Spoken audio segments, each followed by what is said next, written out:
Sabotaje de la derecha y la CIA en Venezuela. Acción de obstrucción gubernamental o echarle arena a los engranajes de la maquinaria del Estado para obstruir la acción gubernamental.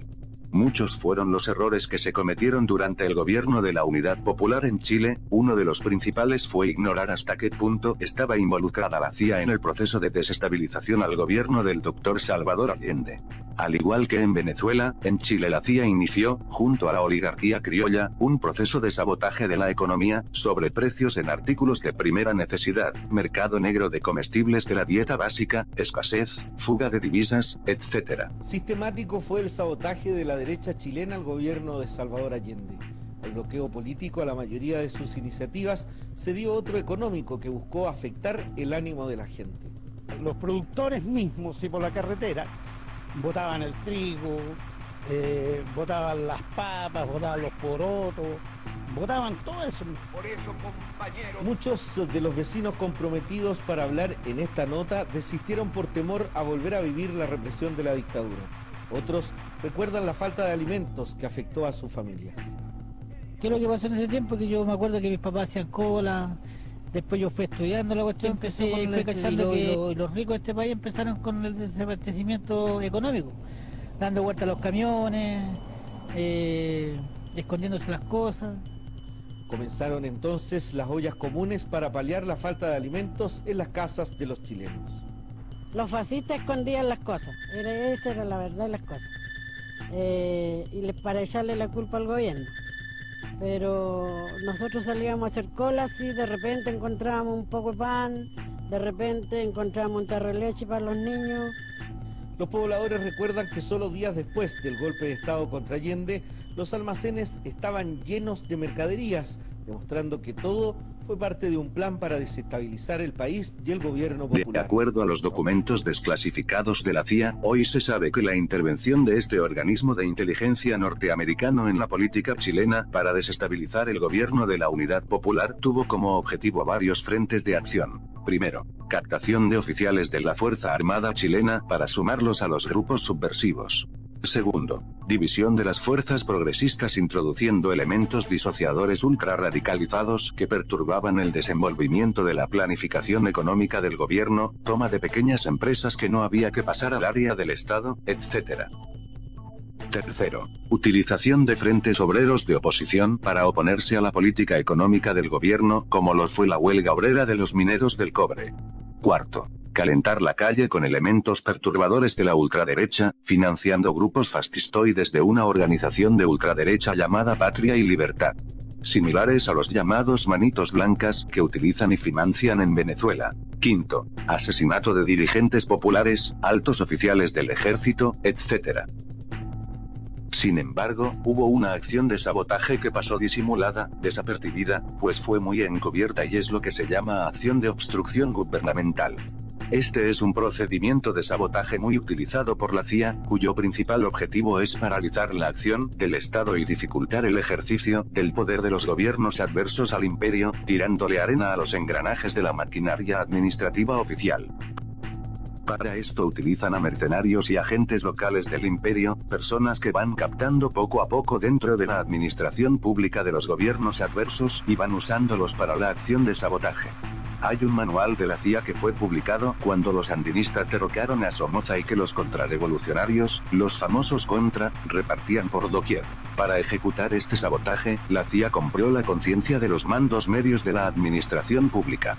Donde pudo y como pudo empezó a comprar la conciencia de funcionarios clave dentro de la administración pública, hospitales, ministerios, alcaldías, fuerzas armadas, etc.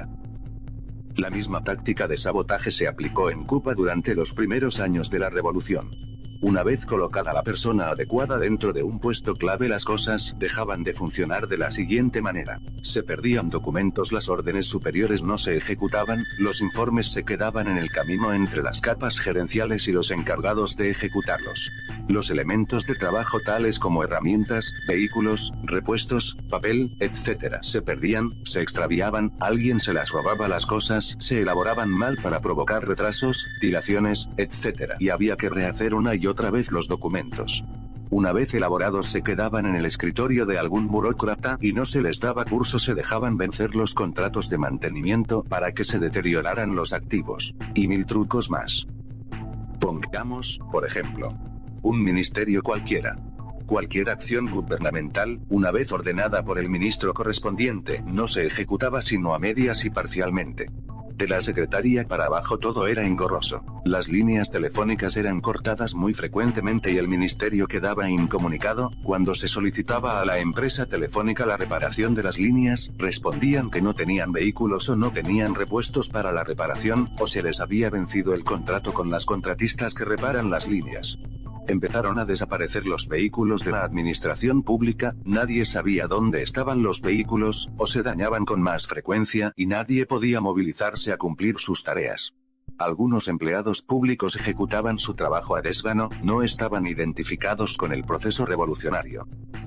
Es una manera de sabotaje que usa el imperio para derrocar a los gobiernos que no le son afectos o que se deslindan de su política exterior. Para sabotearlos entorpecen la acción de esos gobiernos, tratando de paralizar la acción del Estado, la administración de justicia y los planes económicos, provocando su caída. No nos extrañe, entonces, que en muchas oficinas públicas de Venezuela, no hay papel para las impresoras, no funciona el fax, se dañan las computadoras, no hay vehículos para ejecutar las tareas, o se usan para cosas sin importancia, los documentos se extravían o permanecen meses sin firmar sobre el escritorio del gerente saboteador, se extravían los equipos y herramientas, se queman archivos en incendios misteriosos, o falta la secretaria al día menos indicado, o se dañan sucesivamente los ascensores casi todos los días.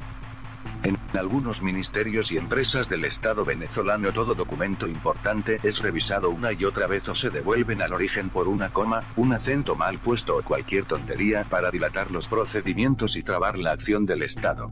Hay gente que se apega a los procedimientos administrativos de manera exagerada. Insistan en utilizar el procedimiento todo el tiempo, no se permite que se utilicen vías expeditas para ejecutar alguna tarea. Algunos supervisores generan muy frecuentemente todo tipo de reuniones y comisiones para estudiar y considerar la situación, y hacen que las reuniones sean inefectivas, dando relevancia a cuestiones que son irrelevantes, y dejando de lado las cosas realmente importantes. Otros siempre exigen que toda instrucción o comentario sean dadas por escrito para cuidarse las espaldas, haciendo repetitivo y muy engorroso todo trabajo administrativo. Hay funcionarios públicos y empleados de empresas del Estado que retrasan todo lo más posible cualquier documento. No ordenan repuestos, papel y toner para las impresoras, o cualquier material o repuesto hasta que el stock está prácticamente en cero. Otros, siempre piden requisitos difíciles de encontrar para ejecutar cualquier tarea o firmar cualquier documento. Hay supervisores que asignan trabajo sin importancia a los más eficientes, y trabajo más difícil a los subalternos más inexpertos. También hay gerentes que insisten en obtener trabajo perfecto en cosas irrelevantes, y no son exigentes con los trabajos realmente importantes. Hay supervisores que para bajar la moral, son complacientes con los subalternos más ineficientes y los promueven frecuentemente. En cambio, discriminan a los trabajadores más eficientes y relegan a una oficina apartada a los más comprometidos con la revolución.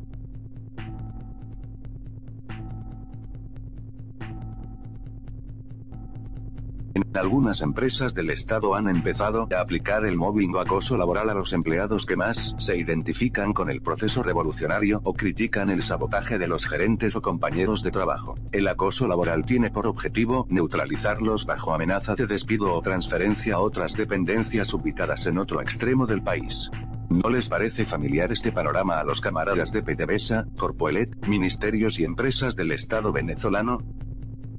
Muy tarde se comprendió en Chile que los saboteadores del proceso también trabajaban en las oficinas de las empresas, del Estado y ministerios como burócratas sin nombre, y le tiraban constantemente arena a los engranajes de la máquina oficial, atando las manos del gobierno progresista de Salvador Allende. Cuando se levantó el ejército de Chile para dar el golpe militar al mando del sátrapa general Pinochet, ya el gobierno estaba inoperante, ya estaba caído.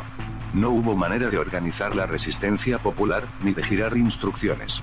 El plan de la CIA había funcionado a la perfección, ejecutado por los mismos chilenos traidores enquistados dentro de la administración pública y que obedecían a una potencia extranjera.